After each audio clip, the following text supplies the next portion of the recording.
ధనుస్సు రాశి వారు ఈ వారం అనుభవాలను గడించవలసినటువంటి వారంగా మీరు గుర్తుపెట్టుకోవాలి. అనుభవజ్ఞుల యొక్క సలహాలు సూచనలు మీకు ఉపయోగపడుతుంటాయి. పెద్దవారి యొక్క సలహాలు విశేషమైనటువంటి అభివృద్ధిని కూడా కలగచేస్తూ ఉంటాయి. సాంఘిక జన సంక్షేమ సంబంధమైనటువంటి కార్యక్రమాల్లో పాల్గొంటారు.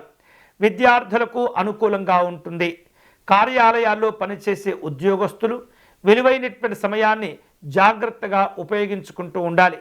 తెలియనటువంటి విషయాలు తెలుసుకునే ప్రయత్నం చేయండి. అధికారులతో అనుకూలంగా ఉండటం ద్వారా మంచి మంచి బాధ్యతలు పనులు మీకు అప్పచెప్పే అవకాశం ఉంటుంది. తద్వారా మీరు కష్టపడి పనిచేస్తారు, గుర్తింపు గౌరవాలను పొందుతారు. రాజకీయపరమైనటువంటి కార్యక్రమాల్లో ఉన్నతపరమైనటువంటి అవకాశాలు కూడా కలిసి వస్తూ ఉంటాయి. పెద్దవారి యొక్క ఆరోగ్య విషయాల్లో జాగ్రత్తలు తీసుకోవాలి. పెట్టుబడులు కూడా కలిసి వస్తూ ఉంటాయి. వివిధ రూపాల్లో ప్రయత్నపూర్వకమైనటువంటి ప్రయోజనాలు పొందుతూ ఉంటారు.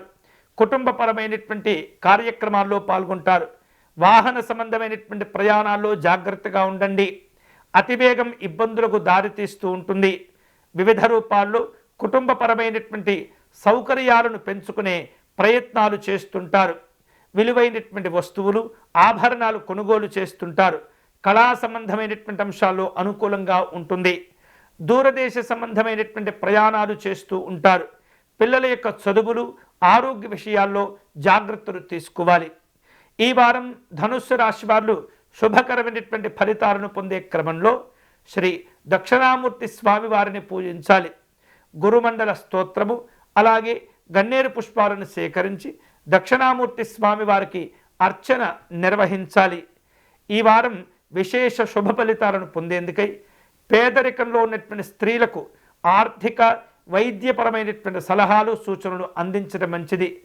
ఆహార పదార్థాలను దానం చేయండి. గోసేవ చేసుకోండి. విశేషమైనటువంటి గ్రాసమును గోవులకు సమర్పణ చేయండి.